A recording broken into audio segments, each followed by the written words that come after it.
시청자 여러분 안녕하십니까. 고영신의 시사논평 전해드리겠습니다. 시청자 여러분, 국민의힘 비대위원장을 지낸 김종인 전 위원장이 26, 27일 SBS, CBS와 잇따라 인터뷰를 통해서 전국 전반에 걸쳐 매우 객관적이고 의미 있는 진단과 처방을 내놓았습니다. 김 전 위원장은 26일 SBS 유튜브 정치 컨설팅 스토브 리그에 출연해서 한동훈 국민의힘 대표에 대한 질문을 받고 국민의힘에 그래도 희망을 가질 수 있는 사람은 지금 한동훈 대표밖에 없다고 말하고, 중요한 것은 앞으로 본인이 어떻게 처신하느냐에 달려있다고 강조했습니다. 그러면서 다음 대통령은 아마 연령이 내려갈 가능성이 크다고 전망했습니다. 지금 윤석열 대통령이 1960년생이고 한 대표는 73년생 51세입니다. 유력 대권주자인 이재명 민주당 대표가 64년생 60세, 오세훈 서울시장은 60년생 64세, 홍준표 대구시장은 54년생 70세입니다.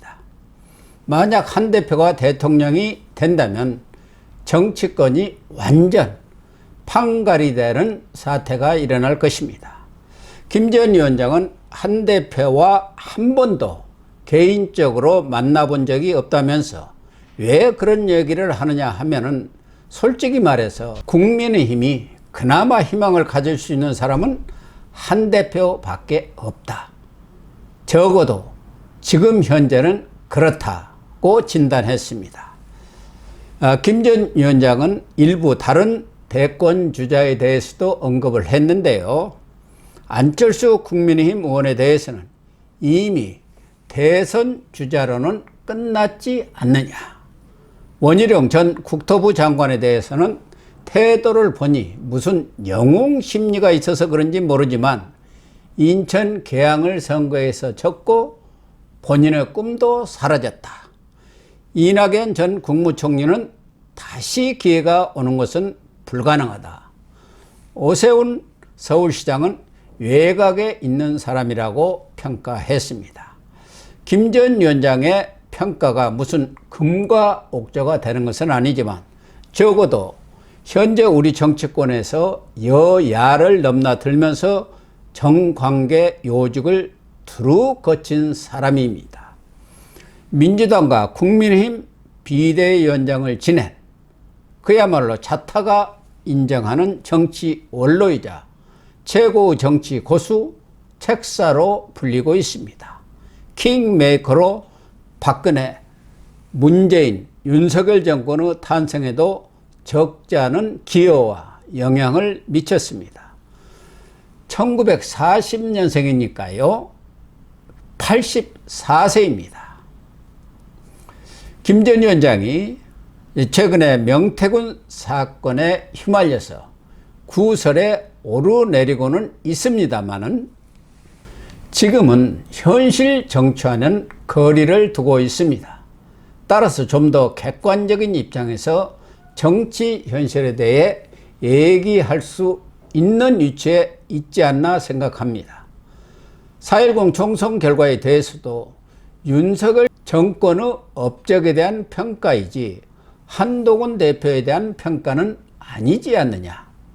그나마 선전을 했기 때문에 최소한의 방어선을 쳤다고 의미를 부여했습니다. 사실 그렇습니다.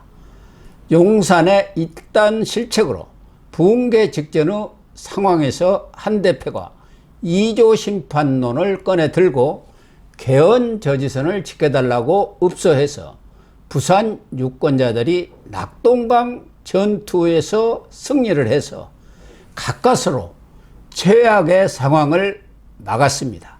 만약 백석이 무너졌다고 생각하면은 지금 김건희 여사는 특검 수사를 받고 있을 것이고 25번 행사한 대통령의 거부권은 국회에서 재의결되어서 윤 대통령은 식물 대통령으로 전락했을 것입니다.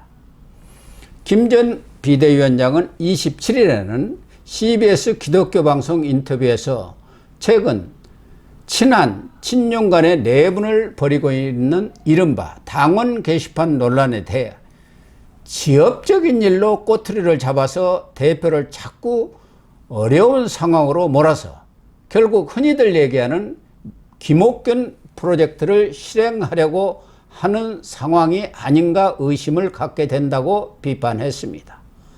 한동훈 대표가 게시판에다 글을 올리지 않았다는 건 확인된 것 아니냐. 가족들이 누가 그런 걸 했는지 모르지만 그것은 지역 말단적인 일이다.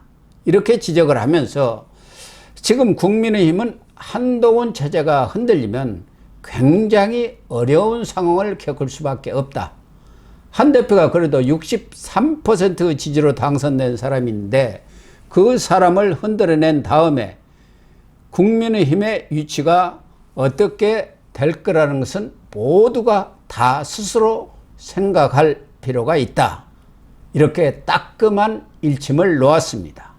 김 전 위원장은 특히 친윤 측은 한 대표를 어떻게 축출해내면 자기네들이 당을 장악할 것이라고 생각을 하는데 과연 그렇게 해서 국민의 지지를 받을 수 있을 것이냐면서 정책을 갖고 논쟁을 벌여야지 개인적인 관계를 갖고 한심한 짓을 벌이고 있다고 꼬집었습니다. 그렇습니다.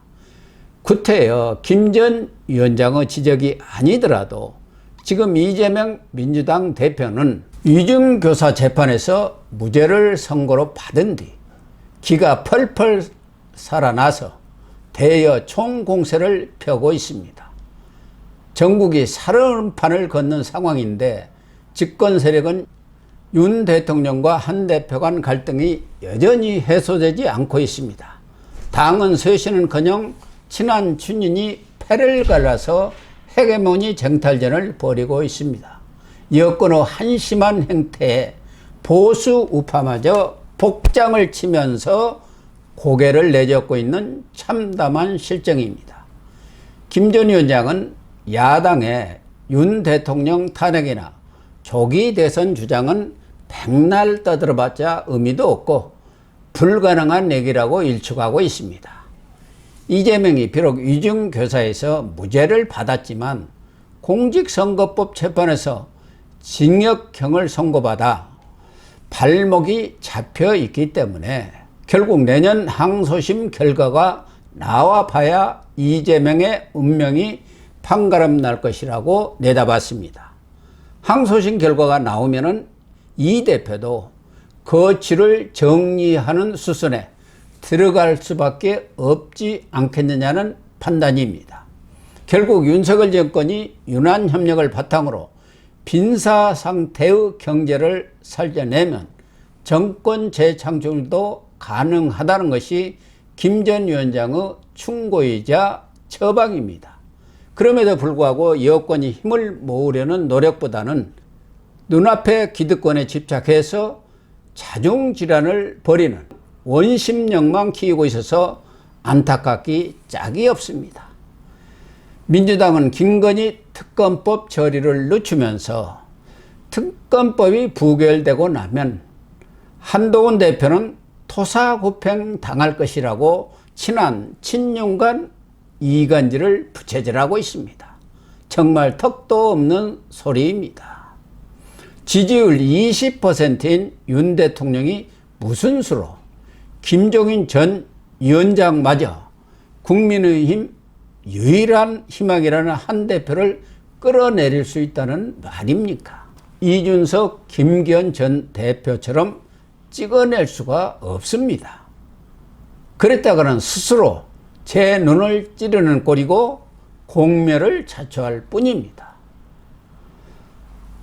이제 한 대표는 당내 일부 세력의 물귀신 작전에 구애받지 말고 김영삼 전 대통령의 명언 개는 짖어도 귀찮은 간다는 심정으로 무소의 뿔처럼 두벅두벅 앞을 향해 전진해 가는 길 외에 달리 방법은 없는 것 같습니다.